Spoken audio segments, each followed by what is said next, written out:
Au nom du Père, et du Fils, et du Saint-Esprit. Amen. La paix de Jésus soit dans votre maison. J'espère que vous allez bien, que vous êtes dans la paix et la joie de Jésus. Amen. Et si votre paix, vous sentez que vous êtes en paix et ça vacille, si votre joie vacille, ne vous inquiétez pas. Ça nous arrive à tous. Mais Jésus est là. Même si nous n'avons pas le sentiment de joie tout le temps, comme je vous le disais hier, je vous le répète ce matin, eh bien, c'est normal. C'est notre condition humaine. Et surtout, ne nous accrochons pas à cette non-joie, cette non-paix. Car il nous faut donner sans cesse ce qui nous empêche de l'accueillir. C'est le symbole de la croix. Merci Jésus de t'être offert pour nous. Jésus peut tout et porte tout. Venez à moi, vous qui ployez sous le joug du fardeau. Venez à moi, mon joug est léger, nous dit Jésus. Jésus est venu pour cela, pour porter avec nous notre misère, nos difficultés, nos tuiles. Merci Jésus. Donc si nous sommes KO, mi-KO dans la vie, eh bien, sachez que Jésus a déjà encaissé une grande partie du choc, la plus grande partie du choc. Il nous faut après nous garder patience et persévérance. C'est pour ça qu'il faut aller à l'église tous les dimanches. C'est aussi pour ça, en premier, c'est par amour pour Jésus, par reconnaissance, puisque Eucharistie veut dire remerciement. Donc, voilà, quand nous en prenons un grand coup, eh bien, sachons déjà, rendons grâce, parce que ça aurait pu être pire. Jésus nous le dit dans l'Évangile, ça aurait pu être pire. Merci Jésus, tu portes tout. Et déjà, tu nous soutiens. Et nous avons notre part de croix à porter pour encaisser le choc, le coup, les coups de la vie. Et donc, allons à l'église, bien sûr, à la Sainte Messe du dimanche pour remercier Jésus et persévérons dans la prière et soyons convaincus que Jésus est bien là, est bel et bien là, et qu'il va nous sortir de cela. Il y a un beau psaume qui dit « Qui sème en pleurant, récolte en riant ». Donc, voilà, c'est la vie, c'est notre condition d'homme, ça vient de la chute d'Adam et Ève qui nous a conduit à vivre une humanité avec justement ses déboires. C'est ainsi. Et Jésus est venu pour nous libérer de cette contingence qui est parfois très difficile, mais elle est surtout très difficile sans Jésus. Avec Jésus, comme la parole le dit, Jésus nous dit « Venez à moi, mon joug est léger ». Nous avons tous rencontré des gens qui ont vécu des misères qui nous paraissent effroyables, insupportables, et ils sont debout. Ils sont debout. Ils et elles sont debout par la grâce de Jésus. Donc il faut la jouer modeste. Ah mais tu te rends compte, mais moi ce que je vais... Oui. Il y a toujours des exemples de gens qui ont vécu des trucs pas possibles. Donc, waouh. On rend grâce, merci Jésus, ça aurait pu être pire. Dernièrement, j'ai eu le témoignage d'une personne qui me dit waouh, tu as dit que tu avais prié pour moi, avec les amis de Marie-Madeleine, vous avez prié pour moi et tout. Il m'est arrivé une succession de catastrophes. Ben oui. Eh bien, on va regarder la catastrophe. De quelle catastrophe il s'agit? Et on en a parlé. Et c'est venu tout seul. Regarde comme ça aurait pu être pire, ce qui t'est arrivé. Merci Jésus. Venez à moi, vous qui ployez sous le poids du fardeau, venez à moi, mon joug est léger. Et la personne s'en est immédiatement rendu compte. Elle m'a dit, ah ouais, c'est vrai, ça aurait pu être vraiment pire. Ben ouais, ben oui. Et puis, et les témoignages affluent, ça aurait pu être pire. Et Jésus est là. Jésus est là. Ça ne veut pas dire qu'il ne nous arrive rien et qu'on est sur un petit nuage. Ça, c'est des mensonges. Mais voilà, gardons cette confiance en Jésus. La foi veut dire confiance. En Jésus, nous avons l'espérance en nous, nous avons la vérité, la charité, et il nous faut tenir bon dans la prière, vous savez, même dans la tourmente. Pensons à Jésus qui est sur la barque avec ses apôtres et il dort à l'arrière du bateau, ou à l'avant du bateau. Il dort. C'est une parabole. Et le vent se lève, et puis la tempête gronde, et puis les vagues commencent à se former, et puis elles commencent à passer par-dessus le bateau. Les apôtres sont terrorisés, et ils sont complètement en panique, alors il y a Jésus qui est là devant eux et qui dort. Alors il y en a un qui se décide à le réveiller, lui dire « ça te dérange pas qu'on est en train de couler là ?» Comme ça il lui parle, hein. C'est magnifique, ça montre bien la relation d'amitié. Et Jésus leur dit, se lève et dit à la mer et au vent, calme. Pouf, la mer redevient calme.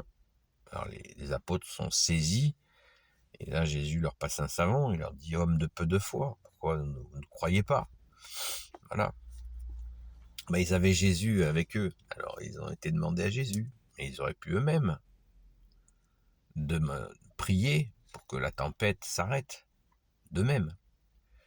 Eh bien nous prions Jésus, oui, nous te prions Jésus, que la tempête s'arrête, et que le calme revienne, et le calme c'est toi, c'est ta présence, ta paix, que nous voulons. C'est pour ça que nous prions pour le peuple franc, nous prions, nous demandons pardon pour l'apostasie, nous prions pour la France, parce que la tempête, faut qu'elle s'arrête.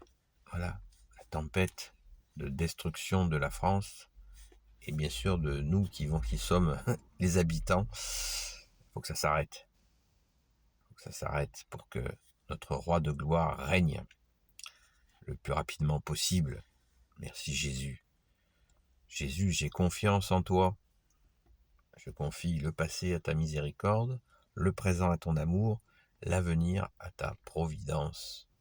Merci Jésus. Voyez. Eh bien, je ne vous ai pas parlé de la parole de ce matin, pour une raison très simple, c'est que je l'ai lu hier. Je l'ai lu hier, donc je vous invite à écouter, pour celles et ceux qui voulaient la parole du jour, eh bien vous l'avez hier.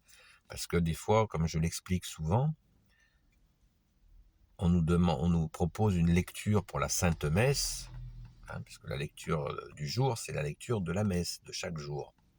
Vous l'avez compris. Si vous ne l'avez pas compris, ben vous le savez. Donc il est sélectionné un texte d'évangile assez court, puisque par principe, la messe de semaine est une messe courte. Donc moi, je vais un peu plus loin en lecture. Je lis un peu plus pour que nous soyons le plus possible dans la compréhension de ta parole, bien-aimé Jésus. Voilà, c'est tout simple. Et hier, je vous l'ai lu, donc je ne vous le relis pas aujourd'hui. Donc c'est... Par contre, il y a une lecture qui m'est venue, merci Jésus. Et c'est toujours intéressant de revenir sur ces questions-là. Ce qui sort de l'homme, voilà ce qui rend impur. La fameuse impureté. Qu'est-ce qui rend impur l'homme? Saint Matthieu, chapitre 15. Les trois croix. Alors Jésus appelle son monde. Il leur dit, écoutez et tâchez de comprendre. Ce qui entre dans la bouche ne rend pas la personne impure. elle est rendue impure par ce qui sort de sa bouche. Les disciples viennent dire à Jésus, « Sais-tu que les pharisiens sont scandalisés de ce que tu viens de dire ?» Il leur répond, « Toute plante que mon Père du ciel n'a pas plantée sera arrachée. Laissez-les, ce sont des guides aveugles, et quand un aveugle guide un autre aveugle, les deux tombent dans le fossé. » Alors Pierre lui dit, « Mais explique-nous donc ta sentence. » Jésus répond, « Vous avez donc, vous aussi, l'esprit bouché? Vous ne comprenez pas, tout ce qui entre dans la bouche va dans le ventre et termine aux ordures. Mais ce qui sort de la bouche vient du cœur, et c'est cela qui rend l'homme impur. Du cœur proviennent les pensées mauvaises, le meurtre, l'adultère, l'impureté, le vol, les faux témoignages et les calomnies. Tout cela rend l'homme impur, mais manger sans s'être lavé les mains n'a jamais rendu quelqu'un impur. Alléluia. Merci Jésus pour ta parole. Saint Matthieu, chapitre 15, versets 1 à 20. Il est bon de se rappeler cette question d'impureté, car nous avons, dans notre pauvre France, de l'influence islamique qui est très portée sur ces questions d'impureté. Impureté, il ne faut pas toucher un chien, il ne faut pas faire ci, il ne faut pas manger, etc. Les interdits alimentaires. Et ça n'a rien à voir avec la vérité de Dieu que tu es, Jésus, avec ton Père et l'Esprit Saint. Voilà. Il nous faut sans cesse nous le rappeler. Pourquoi je dis ça? Certains diraient, ouais, laisse-les tranquilles, ils font leur truc. Non, le mensonge, il faut faire la différence entre la vérité et l'erreur. Et l'erreur, elle peut être contagieuse. Vous avez des gens qui n'ont pas, il y a énormément de gens qui n'ont pas les bases de la foi. Et qui peuvent être la foi catholique, de la sainte foi catholique, c'est-à-dire les bases de la vérité. Et on rigole pas avec ça, parce qu'il y a des gens, des gens très simples, à qui on leur dit qui n'ont pas les bases. Et si on leur dit, ouais, tu vois, faut pas que tu fasses ceci, faut pas que tu fasses cela, faut pas que tu fasses ceci, faut pas que tu fasses cela, faut pas que tu manges de ça, faut pas que tu manges à tel moment, faut pas que c'est, etc. Et ces gens-là vont être prisonniers. C'est dramatique. C'est dramatique. Voyez. Donc, attention à ne pas, parce que ça passe dans les esprits, c'est dans l'air. Voilà. Donc, il nous faut prier sans cesse. Prier, prier, prier. Pour que la vérité que tu es Jésus reprenne toute sa place dans notre chère France et dans le monde entier, bien sûr. Mais chacun son boulot. Hein. Nous pouvons prier, bien sûr, pour toutes les nations, mais commençons par nous-mêmes, comme dirait l'autre. Hein. Charité bien ordonnée commence par soi-même. La France est la fille aînée de l'Église, donc pour qu'elle rayonne de nouveau, pas par nous, hein, qu'elle rayonne par Jésus, notre seul sauveur, eh bien, il faut diffuser dans nos vies, il faut que dans nos vies, nous remettions Jésus à sa place, la première place dans nos vies. Merci Jésus de nous y aider. Et c'est le sens, voilà, quand on demande pardon pour l'apostasie, c'est ça. Quand on a viré Jésus de nos vies, eh bien, il faut lui dire, pardon Jésus, je t'ai viré, mais reviens s'il te plaît. Parce que là, c'est un champ de ruines. Donc, reviens Jésus s'il te plaît, reviens. Merci Jésus. Donc on peut faire la liste là des choses qui sont justement mauvaises. C'est pas manger un truc ou manger sans se laver les mains qui est mauvais. Du cœur proviennent les pensées mauvaises. Verset 18. Mais ce qui sort de la bouche vient du cœur. Et c'est cela qui rend l'homme impur. Et on a une belle expression populaire qui dit langue de, on va dire, vipère. Vous m'avez compris. Voilà. Voilà, c'est ce que Jésus, avant le proverbe, Jésus nous l'a dit, hein. Je le répète, verset 18. Mais ce qui sort de la bouche vient du cœur, et c'est cela qui rend l'homme impur. Et là, Jésus nous donne, comme Jésus, tu es notre seul enseignant, tu nous donnes la liste. Du cœur proviennent les pensées mauvaises. Ça alors, ça manque pas, au secours Jésus. Le meurtre, l'adultère, l'impureté, le vol, les faux témoignages et les calomnies. Waouh! Vous voyez ? Tout cela rend l'homme impur, mais manger sans s'être lavé les mains n'a jamais rendu quelqu'un impur. Bien sûr, par extension, de manger, il n'y a pas d'interdit alimentaire qui rendrait impur. Voilà, toucher un chien, ça rend pas impur, etc., etc. Et si on regarde, il y a un autre endroit dans l'évangile où Jésus donne une liste un peu plus complète de ce qui salit l'homme. Cette fois, il précise ce qui salit l'homme, ce qui revient un peu au même. Mais, donc, les pensées mauvaises, je pense que quand on regarde la télé pendant des heures et on nous met dans la tête des pensées mauvaises, hein, il faut se rendre compte que la télé, elle travaille pas pour nous, hein. C'est pour ça que je vous invite à vous débarrasser de votre télé le plus rapidement possible. Faites ce que vous voulez, mais c'est dramatique. La télé nous met dans la tête énormément de pensées catastrophiques, hein.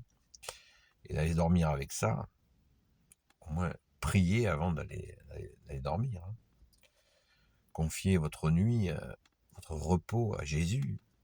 Mais voilà, foutez la télé à la poubelle, hein. Bon, le meurtre, l'adultère, l'impureté. Qu'est-ce que l'impureté? Alors, qu'est-ce qu'il est dit dans l'impureté? L'impureté, c'est tout ce qui est d'ordre, bien sûr, sexualité débridée, quoi, hein. Faut pas rêver, hein. D'ailleurs, c'est pour ça que, justement, par la télévision et par d'autres canaux, ils sont sans arrêt de faire des suggestions lascives pour que nous tombions dans l'impureté, c'est-à-dire de pousser les gens à se trahir les uns les autres, à avoir des relations sexuelles comme on va aux toilettes.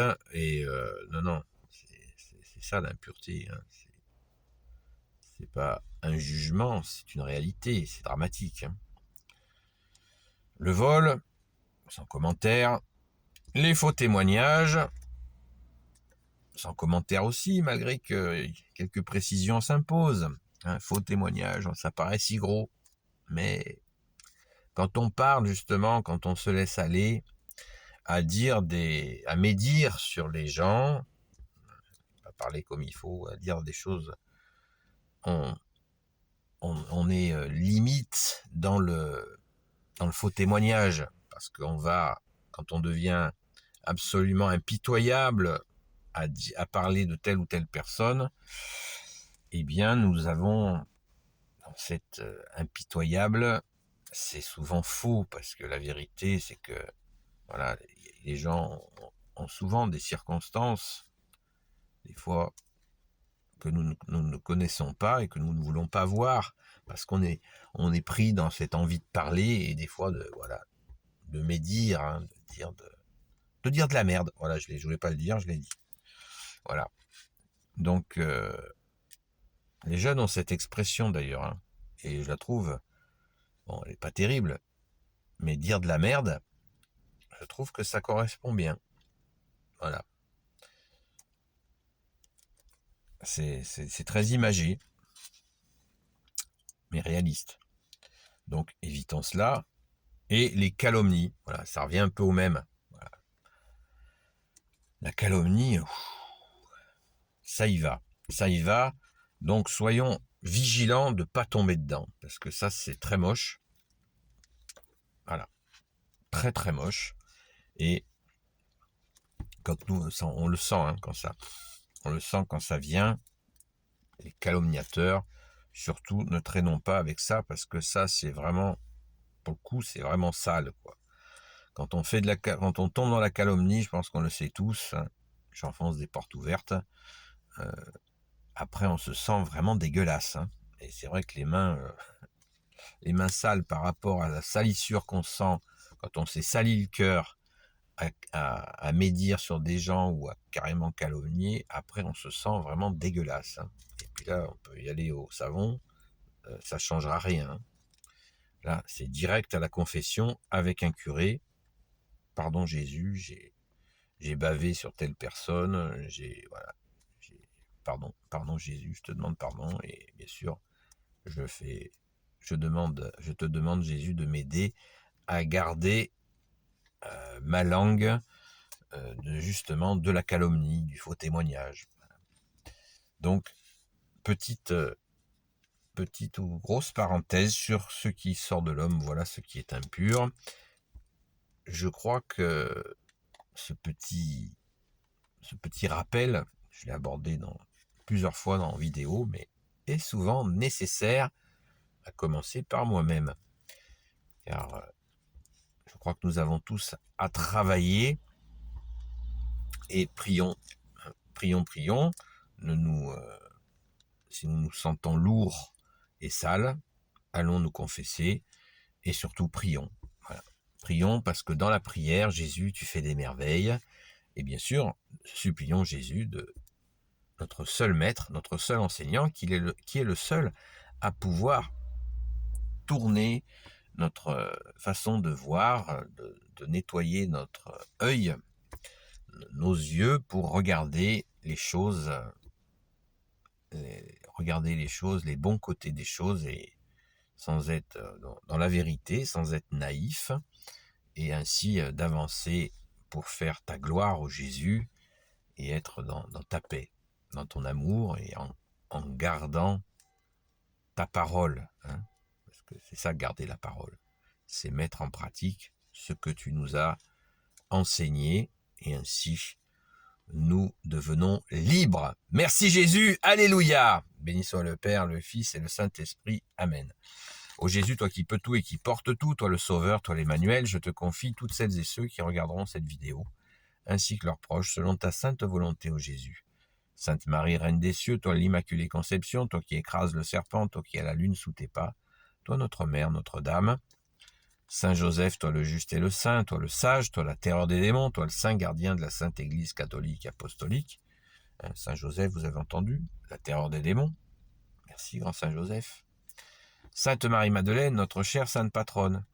Et vous, tous les saints et saintes, amis de toi Jésus, Saint Michel Archange, qui est comme Dieu, Saint Gabriel Archange, Saint Raphaël Archange et tes anges guérisseurs, et vous tous les anges qui servez Jésus, je vous confie toutes celles et ceux qui regarderont cette vidéo, ainsi que leurs proches, selon ta sainte volonté, ô Jésus.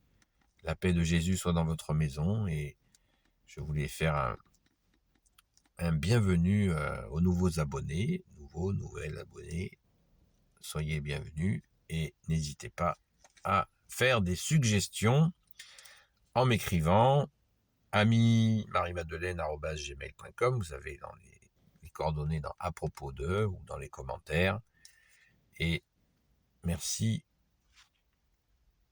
de votre écoute, et puis n'hésitez pas à me faire des retours. Moi, je suis toujours à l'écoute des retours, dans la courtoisie, bien entendu. Et je vous dis à très vite.